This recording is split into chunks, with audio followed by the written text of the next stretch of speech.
Assalamualaikum warahmatullahi wabarakatuh.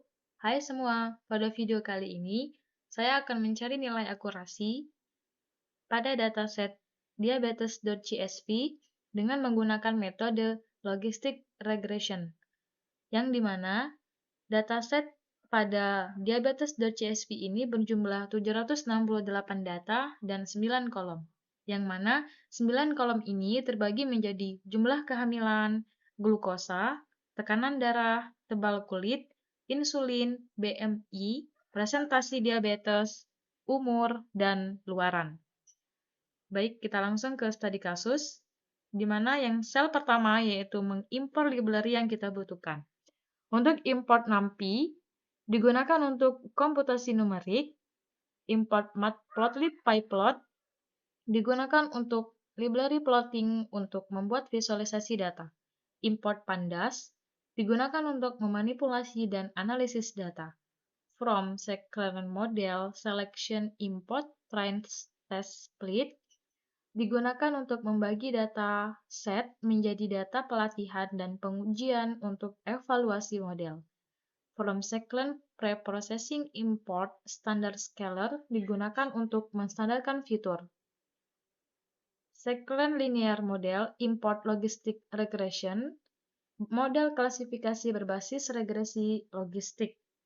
From scikit matrix import conversion metric, menyediakan metrik untuk evaluasi model. Conversion metric ini adalah metrik kesalahan yang menunjukkan prediksi benar atau salah. Akurasi skor digunakan untuk menghitung akurasi dan prediksi model, serta classification report digunakan untuk memberikan laporan lengkap. Untuk sel yang kedua, yaitu mengimpor dataset, yang mana dataset ini, PDRead CSV ini membaca dataset dari diabetes CSV tadi, dan untuk X dataset ilog ini digunakan untuk mengambil semua kolom kecuali kolom terakhir untuk digunakan sebagai fitur. Dan Y dataset ilog ini mengambil kolom terakhir untuk digunakan sebagai label atau sebagai target. Untuk sel yang ketiga, membagi data ke dalam training dan test set. Untuk from scikit model selection ini, import train test split digunakan untuk X-nya. X-train digunakan untuk fitur training set, X-test digunakan untuk test set, Y-train digunakan untuk train set, target train set, dan Y-test digunakan untuk target test set. Di mana train set split untuk X-nya adalah independen, Y-nya adalah variable target. Untuk test size-nya sendiri, yaitu 0,25, di mana proporsi data yang dialokasikan untuk test set adalah 25%. Dan random state, yaitu sama dengan 0, menentukan state untuk pengacakkan data, sehingga pembagian data konsisten setiap kali kode dijalankan. Sel keempat, yaitu normalisasi fitur, di mana scalar dan standard scalar ini membuat objek scalar untuk normalisasi fitur. Xtrain scalar fitur transform Xtrain digunakan untuk fit menghitung parameter normalisasi. Transform digunakan untuk menerapkan normalisasi pada data pelatihan. Xtest scalar transform Xtest digunakan untuk normalisasi fitur pada data pengujian menggunakan parameter, mean, dan standar deviasi yang dihitung dari data pelatihan. Sel yang kelima yaitu feature scaling, di mana untuk SC standard scalar tadi ini digunakan untuk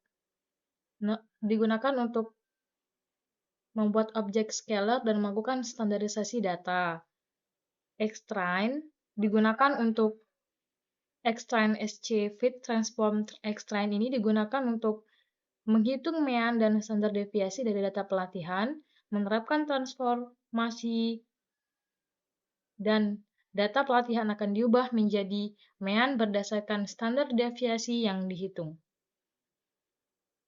X-test digunakan shift from transformasi ini tadi digunakan untuk menerapkan transformasi pada data pengujian. X-test menggunakan parameter yang dihitung dari data pelatihan.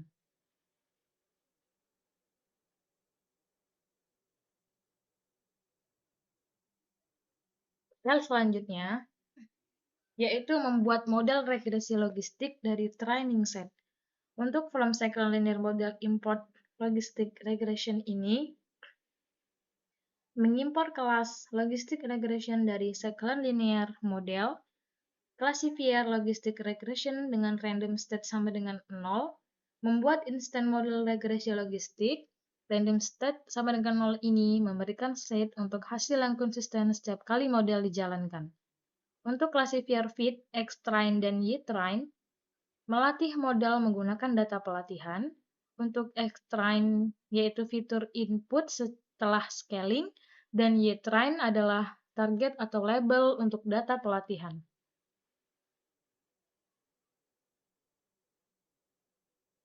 Untuk sel selanjutnya yaitu memprediksi hasil modelnya ke test set, di mana untuk Y-pred ini, classifier predict ini, untuk X-test ini digunakan untuk fitur data uji yang telah dinormalisasi. Dan Y-pred, array hasil prediksi model di mana setiap elemen mewakili prediksi label untuk masing-masing data pada X-test.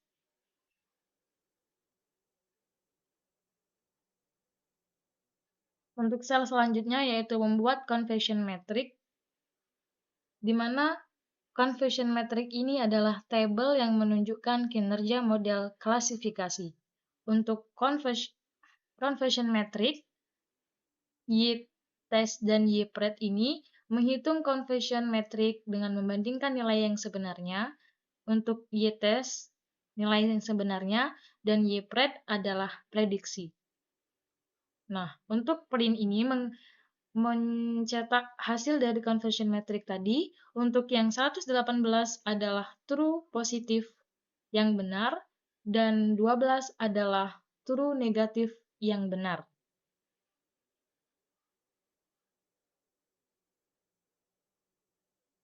Sel selanjutnya yaitu akurasi logistik. From cyclic metric import akurasi score adalah menghitung akurasi dengan membandingkan nilai yang sebenarnya. Y-test nilai sebenarnya dan Y-pred adalah model prediksi, di mana didapat akurasi 0,80. Dan sel yang terakhir yaitu membuat classification report, di mana classification report ini memberikan metrik evaluasi yang lebih mendalam untuk model klasifikasi.